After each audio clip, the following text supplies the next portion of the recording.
안녕하세요, 농부입니다. 오늘은 구독자 700명 기념 책 낭독을 준비해봤습니다. 좀 장난스러운 걸 많이 했는데 이번엔 좀 진지하게 읽어보려고 준비를 했습니다. 제 유튜브 영상을 자기 전에 들으신다는 분들이 은근히 있더라고요. 그래서 저도 잔잔한 걸로 준비해봤습니다. 안데르센의 치통 아주머니고요. 재미있게 들어주시면 감사하겠습니다. 치통 아주머니. 우리가 어디서 이 이야기를 얻었냐고요? 알고 싶으세요? 바로 바구니. 휴지가 들어가는 바구니에서 발견했답니다. 훌륭하고 희귀한 많은 책들이 수거되어 식품점이나 첨가물상으로 갔어요. 읽기 위해서가 아니라 녹말, 커피, 콩, 혹은 소금에 절인 청어, 버터, 치즈 등을 포장하기 위해서였죠. 글을 쓰다만 종이 역시 쓸만했어요. 때로는 버려지지 말아야 할 것까지도 휴지통으로 내던지죠. 나는 첨가물상 점원 하나를 잘 알아요. 그는 식품점 주인의 아들인데 원래는 지하 창고에서 일하다가 직위가 올라가 이제는 가게 앞에서 일하고 있어요. 독서광인 그는 포장지에 인쇄되었거나 손으로 쓴 글들까지 읽었답니다. 점원에게는 흥미로운 소장품들이 있었어요. 바쁘고 얼빠진 공무원의 휴지통에서 나온 몇몇 중요한 공문서, 혹은 여자친구들끼리 주고받은 더는 진행되지 말아야 할 누구에게도 알려줘서는 안 되는 스캔들에 관한 은밀한 편지 같은 것들이에요. 그는 참으로 다양한 문학작품들을 구출하는 살아있는 구조센터이며 그의 소장품은 여러 분야를 망라하죠. 점원은 부모님의 가게뿐만 아니라 자신의 가게까지 운영하며 한 번도 읽을 가치가 있는 책이나 책장들을 구출했답니다. 점원은 휴지통에서 구한 소장품 중 식품점에서 찾아낸 가장 귀한 것들을 나에게 보여주었어요. 그 중에는 큰 장문 노트에서 나온 몇 장이 있었는데 유별나게 또렷한 글씨체가 단박에 내 주의를 끌었죠. 점원이 말했어요. 학생이 쓴 거예요. 가게 맞은편에서 살던 학생인데 한 달 전쯤에 세상을 떠났어요. 학생은 누가 봐도 알 수 있을 정도로 끔찍한 치통에 시달렸어요. 이야기가 꽤 재밌어요. 원래는 한 권짜리지만 이건 학생이 쓴 이야기 중 일부일 뿐이에요. 이걸 얻으려고 저희 부모님이 그 학생 집주인에게 귀한 비누를 반근이나 줬다고요. 바로 이게 제가 그동안 보관했던 거예요. 나는 그걸 빌려 읽었어요. 마음에 들었죠. 그 제목은 치통 아주머니. 제가 어렸을 때였어요. 밀레 아주머니는 저에게 사탕을 주시곤 했어요. 그때 제 이는 사탕에 끄떡 없었죠. 아프지 않았어요. 이제 저는 자라서 학생이 되었지만 아주머니는 지금도 사탕을 주세요. 아주머니는 저를 시인이라고 부른답니다. 저에게는 시적인 재능이 있지만 대단치는 않아요. 도시의 거리를 거닐 때면 종종 커다란 도서관 안을 걷고 있는 것처럼 느껴질 때가 있어요. 집들은 책꽂이고 각각의 층은 책이 있는 선반이에요. 일상의 이야기가 책이고요. 책에는 훌륭한 고전 희극이나 여러 과학의 결실, 혹은 형편없는 문학 등 재미있는 읽을 거리가 있어요. 저는 모든 문학을 꿈꾸고 사색하죠.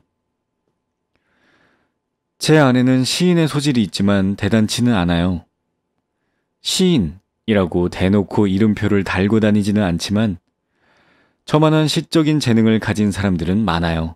재능은 하나님이 우리에게 주신 선물이에요. 시적 재능은 해가 내쏘는 광선처럼, 꽃향기처럼, 어디선가 들어본 듯한 멜로디처럼 다가와 우리들의 영혼과 마음을 채워줘요. 자기 자신은 충분히 만족시킬 수 있는 축복이지만 다른 이들까지 만족시키기에 많이 모자라죠. 어느 날 저녁 방에 가만히 앉아 있다 보니 뭐든 읽고 싶어졌어요. 하지만 찢어진 책장 하나 없었죠. 바로 그때 싱싱한 초록빛 잎사귀 한 장이 라임나무에서 떨어졌어요. 산들바람이 창문으로 그 잎사귀를 날라다 주었어요. 저는 잎사귀의 수많은 인맥을 유심히 보았어요. 작은 벌레 하나가 잎사귀를 철저하게 관찰하는 듯 인맥을 가로질러 천천히 기어가고 있었어요. 그 모습은 저에게 인간의 지식에 대해 생각하게 했죠. 우리가 가진 지식은 사실 잎사귀 크기 정도에 불과해요. 하지만 우리는 주저없이 뿌리, 몸뚱이, 잎사귀로 이루어진 커다란 나무 전체를 이야기하죠. 게다가 거대한 나무는 하느님, 세상, 그리고 영원함으로 이루어져 있어요. 하지만 그 중에서 우리가 아는 것은 단지 작은 잎사귀 하나일 뿐이에요. 그때 밀레 아주머니가 찾아왔어요. 저는 벌레가 기어가는 잎사귀를 보여드리며 제 생각을 말했어요. 그러자 아주머니의 눈이 반짝였죠. 아주머니가 말했어요. 너는 진짜 시인이구나. 아마도 우리 시대 최고의 시인일 거야. 살아생전에 네가 그렇게 인정받는다면 난 기쁘게 눈 감을 수 있을 것 같구나. 양조업자 라스무센의 장례식 이후 너의 엄청난 상상력은 날 언제나 놀라게 해. 밀레 아주머니는 이렇게 말하고 제 볼에 입을 맞추셨어요. 그런데 밀레 아주머니가 누구일까요? 그리고 양조업자 라스무센은 누구일까요? 우리들은 엄마의 이모를 아주머니라고 불렀어요. 그분은 달리 부르는 말이 없었거든요.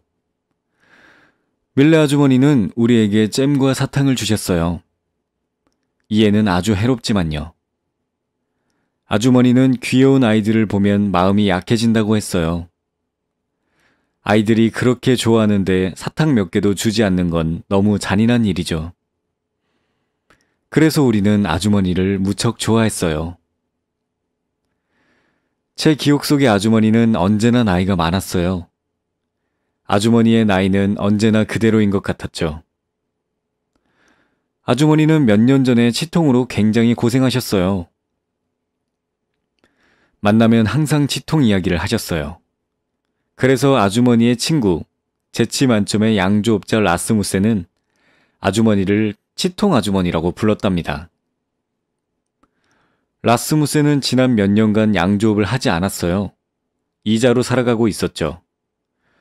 그래서 자주 치통 아주머니를 찾아왔어요. 그는 아주머니보다 나이가 많았고 이가 하나도 없었어요. 몇 개의 까만 뿌리만 남아 있었죠. 라스무센은 어렸을 때 설탕을 너무 많이 먹었기 때문이라고 우리에게 말해 주었어요. 하지만 밀레 아주머니는 분명히 어렸을 때 설탕을 전혀 먹지 않았을 거예요. 최고로 아름다운 흰 치아를 가지고 있었거든요. 양조업자 라스무센은 아주머니가 치아 관리를 너무 잘해서 잘 때는 치아를 아예 뺀다고 했어요. 우리는 라스무센이 짓궂게 말했다는 것을 알았지만 아주머니는 아무 뜻도 없다고 하셨죠. 어느 날 아침 아주머니는 식사를 하는 동안 밤사이 꾼 끔찍한 꿈 이야기를 들려주었어요. 이 하나가 빠지는 꿈이랬어요. 아주머니가 말했어요. 그 뜻은 내가 진정한 친구를 잃는다는 거야. 라스무센이 껄껄대며 물었어요. 그건 가짜 이빨 아니었어? 그렇다면 단지 가짜 친구를 하나 잃는다는 뜻이라오. 당신은 무례한 할아범이야. 전 아주머니가 그렇게 화가 난 것을 본 적이 없었어요. 나중에 아주머니는 오랜 친구가 단지 자기를 놀린 것뿐이라고 말씀하셨어요. 아주머니는 라스무센은 세상에서 가장 좋은 사람이며 그가 만일 하늘나라로 간다면 천국에서 하나님의 작은 천사가 될 거라고 했어요. 저는 한참 동안 라스무센의 또 다른 모습을 상상하면서 천사로 변한 그를 알아볼 수나 있을까 궁금해했어요. 라스무센은 젊었을 때 아주머니에게 청혼을 했었대요. 아주머니는 오랫동안 망설였고 너무 오래 생각한 나머지 이제 나이가 들어 아주머니가 되어버렸대요. 하지만 아주머니는 언제나 그의 진정한 친구였어요. 그 후 양조업자 라스무센은 세상을 떠났어요. 그는 최고로 값비싼 관에 실려 묘지까지 옮겨졌어요. 수많은 사람들이 그를 뒤따랐어요. 그 중에는 제복에 훈장을 단 사람들도 있었죠. 아주머니는 상복을 입고 창문가에 서 있었어요. 지난주에 황새가 물고 왔다는 막내만 빼고 우린 모두 같이 있었죠. 관과 장례행렬이 지나가자 거리는 텅 비어버렸어요. 아주머니는 그만 가고 싶어 했지만 저는 아니었어요. 저는 천사를 기다렸어요. 양조업자 라스무센의 천사 말이에요. 그는 지금쯤 분명히 하느님의 작은 천사가 되었을 거예요. 그리고 곧 나타날 거예요. 저는 말했어요. 아주머니는 라스무센이 곧 올 거라는 걸 믿지 않으세요? 혹시 다음에 황새가 아기를 물어온다면 천사가 된 라스무센을 데려오지 않을까요? 아주머니는 제 상상력에 완전히 사로잡힌 듯 말했어요. 저 소녀는 굉장한 시인이 될 거야. 아주머니는 항상 그 말씀을 하셨어요. 제가 학교에 들어갈 때까지 말이에요. 심지어 제가 굉장한 시인이란 걸 인정한 후에도, 그리고 학생이 된 지금까지도 그렇게 말씀하시죠. 아주머니는 예나 지금이나 저와 가장 잘 맞는 친구예요. 시뿐만 아니라 치아에 관해서도 그렇죠. 저는 둘 다 문제가 좀 있었거든요. 아주머니는 말했어요. 그냥 네 생각을 모두 써보거라. 그리고 책상 서랍에 넣어도 장파울이 그랬다더라. 그는 대단한 시인이 되었지. 난 그렇게 생각하지 않지만 말이다. 장파울의 시는 나를 들뜨게 만들진 않아. 하지만 넌 틀림없이 나를 들뜨게 만드는 시를 쓸 거야. 맞아. 너는 굉장할 거야. 아주머니의 말을 들은 이후 저는 시인이 되고 싶은 열망과 고통으로, 희망과 불안으로 가득 찼어요. 아주머니가 저에게서 보고 느낀 것처럼 위대한 시인이 되고 싶었거든요. 시인이 겪는 고통에 시달렸지만 그보다 더 극심한 고통이 있었어요. 치통. 치통은 저를 갈아버리고 부셔버렸죠. 저는 괴로움에 몸부림치는 지렁이가 되었어요. 아주머니가 말했어요. 나는 그 모든 것에 대해 안단다. 슬픈 미소를 머금은 아주머니 입술 너머로 새하얀 이가 빛났어요. 이제 아주머니와 저에 대한 새로운 장으로 시작해야겠군요. 저는 한 달 전쯤에 새로운 집으로 이사했어요. 아주머니에게 제 이야기를 들려드렸어요. 저는 조용한 사람들과 함께 살아요. 사람들은 제가 초인종을 3번씩 눌러도 전혀 관심을 주지 않아요. 뿐만 아니라 바람과 사람들의 소란스러운 소리로 가득한 시끄러운 집이에요. 제 방은 마을 입구 앞이라 마차들이 지나갈 때면 벽에 걸린 그림들이 다 흔들거려요. 마을의 대문이 쾅 닫히기라도 하면 지진이라도 난 것처럼 흔들리죠. 침대에 누워있다 보면 마치 황소가 제 몸 온몸 마디마디 밟고 지나가는 것 같이 신경이 아주 아파요. 덕분에 신경이 튼튼해질 것 같긴 해요. 그곳에는 항상 바람이 부는데 바람이 불 때면 창문의 긴 걸쇠가 앞뒤로 흔들리며 벽에 부딪혀요. 이웃집 출입문에 달린 종은 세찬 바람이 불 때마다 딸랑거리죠. 이 집에 사는 사람들은 초저녁부터 한밤중 때까지 가리지 않고 들어와요. 낮에는 트롬본을 가르치는 윗집 하숙인이 가장 늦게 들어오는데 그는 밤마다 쇠굽이 달린 구두를 신고 쿵쾅거린 후에나 잠자리에 들죠. 이 집에는 이중창이 달려있지 않은 데다 제 방 유리창은 깨지기까지 했어요. 주인 아주머니가 그 구멍을 종이로 막아주셨지만 바람이 틈새로 새어들어와 벌이 윙윙대는 소리를 내요. 마치 자장가 같죠. 결국 잠이 들긴 하지만 얼마 지나지 않아 수탉이 우는 소리에 일어나요. 지하 닭장에 쑥닭과 암탉이 언제나 아침이 왔음을 알려주죠. 마구간이 없어서 계단 아래 창고에 묶어둔 작은 조랑말은 돌아다니며 문과 판자들을 걷어차곤 해요. 날이 밝으면 다락방에 사는 진꾼 아저씨가 벼락같이 계단을 뛰어내려가요. 그가 남학신을 달가닥대며 대문을 쾅 닫으면 집이 뒤흔들리죠. 그러고 나면 위쪽 하숙인이 운동을 시작해요. 그는 자기 힘으로 역부족인 무거운 아령을 양손으로 들어올리다 번번이 바닥에 떨어뜨려요. 그럴 때마다 등교를 준비하던 다른 집 아이들이 있는 힘껏 악을 쓰죠. 저는 신선한 아침 공기를 막기 위해 창문을 환하게 열어젖혀요. 정말 상쾌하죠. 뒤쪽 건물에 사는 아가씨가 장갑을 빨며 비누 거품 날리지 않는다면 말이죠. 아가씨는 생계를 위해 그 일을 하죠. 하지만 이런 것들만 아니면 참 즐거운 집이에요. 저는 조용한 사람들과 살아요. 여기까지가 우리 집에 대해서 제가 아주머니에게 무척 생생하게 말해드린 이야기예요. 말로 하는 이야기는 글보다 활기차게 느껴지죠. 아주머니는 감탄했어요. 너는 시인이야. 네가 얘기한 모든 것을 적어놓거라. 넌 디킨스처럼 훌륭한 사람이 될 거야. 내 생각엔 네가 더욱 재미있을 것 같지만 말이다. 네가 말할 때는 마치 그림을 보는 것 같구나.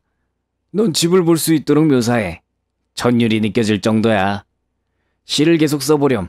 인물을 넣어봐. 사람들, 매력적인 사람들, 특히나 불행한 사람들 말이다. 그래요. 저는 우리 집에 대해 있는 그대로만 썼어요. 그 모든 소리와 소음을 말이에요.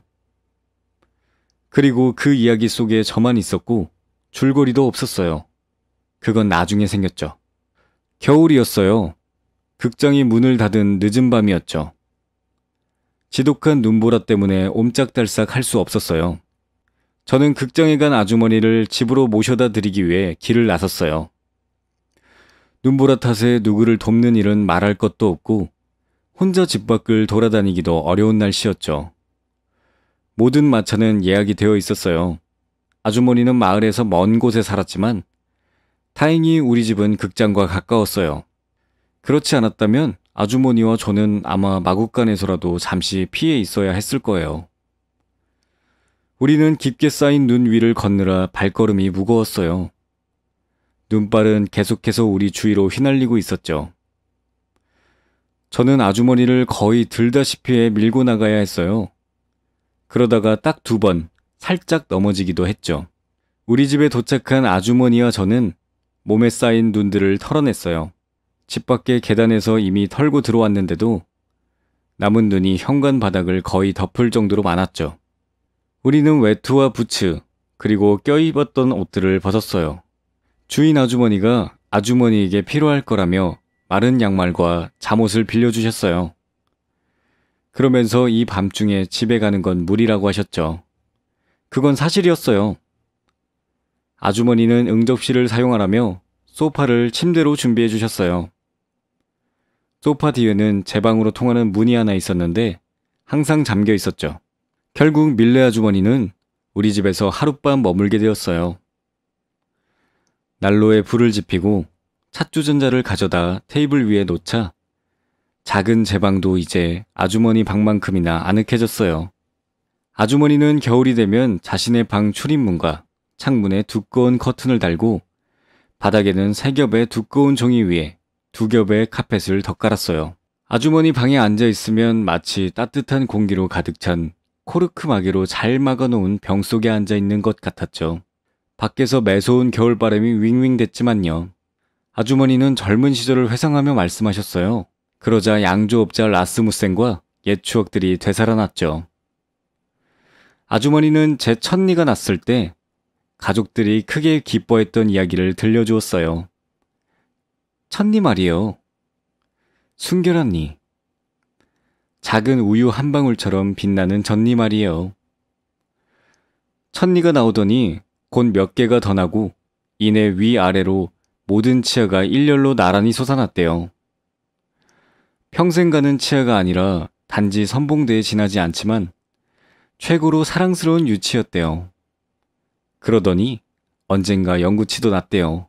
어금니 맨 안쪽 끝에 나는 사랑니도 아프고 고통스럽게 생겨났어요. 영구치 역시 언젠가는 빠져요. 때로는 근무기간이 끝나기도 전에 몽땅 빠지기도 해요. 그렇게 마지막 이까지 빠지고 나면 좋은 일은 이제 끝난 거예요. 애도의 날이죠. 이가 없으면 젊다고 하더라도 늙었다고 느끼게 되거든요. 이런 생각이나 이야기가 유쾌하진 않지만 우리는 이 모든 것들에 관해서 이야기했어요. 어린 시절로 돌아가 이야기의 이야기를 이어갔죠. 아주머니가 응접실 소파로 가 주무시기 위해 일어섰어요. 벌써 12시가 넘었거든요. 아주머니가 말했어요. 잘 자거라, 사랑스러운 아이야. 난 이제 자야겠구나. 내 침대에서처럼 말이다. 아주머니는 이내 잠드셨지만 집 안팎에는 평온이란 없었죠. 폭풍우가 창문을 뒤흔들면 달랑거리는 긴 걸쇠도 집을 내리치고 이웃집 종도 울렸어요. 위층 하숙인이 들어와 오르락 내리락 쿵쾅거린 후 부추를 벗어던지고 잠자리에 들었어요. 하지만 귀 밝은 사람이라면 누구나 천장을 통해 그의 코 고는 소리를 들을 수 있었죠. 저는 잠을 잘 수가 없었어요. 날씨 역시 잘 생각이 없는지 떠들썩했어요.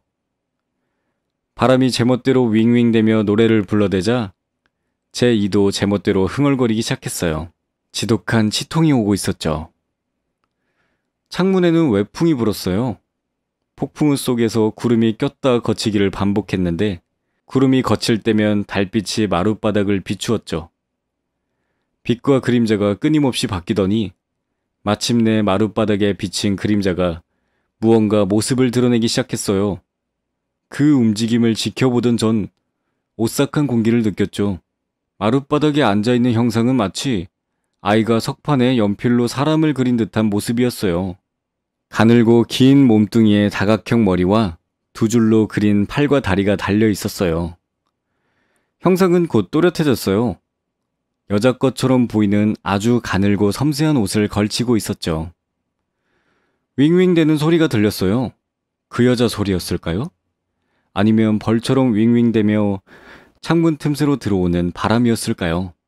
아니었어요. 그건 치통의 여왕이었어요. 소름 끼치고 공포스러운 지옥의 악마. 오 하느님, 우리를 그녀에게서 보호해주세요. 지켜주세요. 그녀가 윙윙댔어요. 여기에 있으니 좋구나. 굉장히 살기 좋은 곳이야. 질퍽하고 축축한 땅. 주변에 독침을 가진 모기들이 윙윙대는구나. 나도 침을 가지고 있지. 침은 인간의 이빨로 날카롭게 갈아야 한단다. 침대에 있는 녀석의 이빨이 무척 하얗게 빛나는구나. 저 이빨들은 달고 시큼한 것들, 뜨겁고 찬 것들, 호두 껍데기와 자두씨를 견뎌왔구나. 하지만 나는 저 이빨을 흔들고 이빨의 뿌리에 차가운 바람을 불어넣어 시리게 할 거야. 무서운 목소리였어요. 그녀는 소름 끼치는 손님이었어요. 그래, 넌 시인이야. 맞아. 난 너를 모든 지통의 시에 능통하도록 만들 거란다. 자, 네 몸에 강철을 쑤셔 넣을 거야. 네 모든 신경을 건드릴 거란다. 그때 저는 붉게 달궈진 송곳이 턱뼈 안으로 밀고 들어오는 듯한 느낌을 받았어요. 전 몸부림치며 온몸을 뒤틀었어요. 치통 여왕이 말했어요. 한 벌의 눈부신 치아야. 마치 연주를 위한 오르간 같구나. 탬버린, 트럼펫, 피콜로, 그리고 트롬본으로 웅장한 연주회를 열어야겠구나. 대단한 시인, 웅장한 음악. 여왕은 연주를 시작했어요. 어슴푸레한 회색의 얼음같이 차가워 보이는 여왕의 손 외에는 아무것도 볼 수 없었지만 그 모습은 소름 끼쳤어요. 얼음 같은 손에 길고 가늘고 뾰족한 손가락이 달려 있었죠. 각각의 손가락은 고문을 위한 도구였어요. 엄지와 검지는 펜치와 렌치, 중지의 끝은 뾰족한 송곳, 약지는 드릴 같았어요. 그리고 새끼손가락은 이상은 독을 뿜어댔어요. 치통 여왕이 말했어요. 너에게 시인을 구별하는 법을 가르쳐주마. 위대한 시인은 반드시 엄청난 치통을, 하찮은 시인은 시시한 치통을 가지지. 전 애원했어요. 오, 그저 하찮은 시인이 되게 해주세요. 아무것도 되고 싶지 않아요. 전 시인이 아니에요. 전 겨우 시적 감흥을 조금 가지고 있을 뿐이라고요. 시시한 치통을 가질 거예요. 물러나 주세요. 떠나가 주세요. 그러면 내가 시, 철학, 수학, 그리고 온갖 음악보다 위대하다는 것을 인정할 거니? 그림이나 대리석에 새겨진 글보다 위대하다는 것을? 난 그 모든 것들보다 나이가 많단다. 난 천국의 정원 근처에서 태어났지. 바람이 불고 축축한 독버섯이 자라는 곳이었어. 이브에게는 추운 날 옷을 입게 만든 것이 바로 나야. 아담도 마찬가지지. 내 말을 믿거라. 첫 치통에는 특별한 힘이 있단다. 전 말했어요. 모두 믿어요. 하지만 가주세요. 그래, 네가 시인이기를 포기하고 종이나 판자 혹은 적을 수 있는 어떤 것에도 절대 시구를 적지 않겠다면 너를 넣어주겠다. 하지만 네가 시를 쓴다면 난 다시 돌아올 거란다. 맹세요. 그저 당신을 다시 보거나 느끼고 싶지 않아요. 너는 나를 다시 보게 될 거야. 지금보다 형체가 더 잘 잡힌 친근한 모습의 나를 말이다. 너는 나를 밀레 아주머니로 볼 거야. 나는 너에게 이렇게 말할 거란다. 시를 쓰거라, 나의 사랑스러운 아이야. 너는 굉장한 시인이야. 아마도 이 시대 최고의 시인일 거란다. 네가 나를 믿고 시를 쓰기 시작한다면 난 네 시구에 맞춰 음악을 만들고 너의 이빨로 연주를 할 거란다, 사랑스러운 아이야. 밀레 아주머니를 보면 나를 기억하거라. 그러고 나서 그녀는 곧 사라졌어요. 그녀가 떠날 때도 붉게 달궈진 송곳이 제 턱뼈를 관통하는 듯 했지만 통증은 금세 가라앉았죠. 저는 마치 부드러운 물속으로 미끄러져 가는 듯 했어요. 저 아래에 커다란 초록잎을 가진 하얀 백합이 절하며 가라앉고 있었어요. 백합이 시들어 녹아버리자 저도 물속으로 가라앉으며 평온과 휴식으로 녹아들었어요. 물속에서 소리가 울려 퍼졌어요. 죽어서 눈처럼 녹아 사라져버려요. 공기로 증발되어 버려요. 구름처럼 흘러가 버리죠. 흔들리는 승리의 현수막에 쓰인 위대한 이름과 훌륭한 글. 하루살이 날개에 쓰여있는 영원한 표식이 물 밖에서 빛났어요. 꿈도 꾸지 않고 깊은 잠을 잤어요. 윙윙대는 바람 소리도, 쾅쾅거리는 대문 소리도, 이웃집의 종소리도, 하숙생의 격렬한 운동 소리도 듣지 못했어요. 이런 행복이란. 그리고는 세찬 바람이 불었어요. 바람이 너무나 세서 닫혀있던 밀레 아주머니의 방문이 활짝 열렸어요. 아주머니는 벌떡 일어나 신을 신고 옷을 입고 제 방으로 들어왔어요. 제가 하느님의 천사처럼 자고 있어서 아주머니는 일부러 저를 깨우지 않았다고 하셨어요. 저는 한참 후에 일어났어요. 아주머니가 우리 집에 계시다는 사실을 완전히 잊고 있었죠. 하지만 곧 기억이 났어요. 그리고 치통 여왕이 떠올랐죠. 꿈과 현실이 뒤섞여 버렸던 거예요. 밀레 아주머니가 말했어요. 어젯밤 내가 잘 자라고 한 후에 아무것도 쓴 것이 없겠지? 난 네가 그랬길 바랬단다. 넌 나의 시인이야. 넌 시인이야. 저에게 아주머니의 미소가 너무나 음흉하게 느껴졌어요. 그녀가 저를 사랑하는 밀레 아주머니인지 아니면 제가 시를 쓰지 않겠다고 약속했던 어젯밤의 끔찍한 치통 여왕인지 혼란스러웠죠. 어떤 시라도 썼니? 사랑스러운 아이야. 저는 외쳤어요. 아니요. 밀레 아주머니죠? 맞죠? 아주머니가 말했어요. 그럼 누구겠니? 그래요. 밀레 아주머니였어요. 아주머니는 저에게 입맞춤하고는 마차에 올라 집으로 향했어요. 그리고 저는 여기에 적힌 이야기를 썼어요. 시구도 아니고 결코 인쇄되지도 않을 거예요.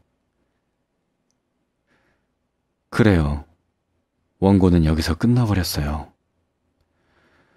제 젊은 친구인 청과성 점원은 없어진 부분을 찾을 수가 없었어요.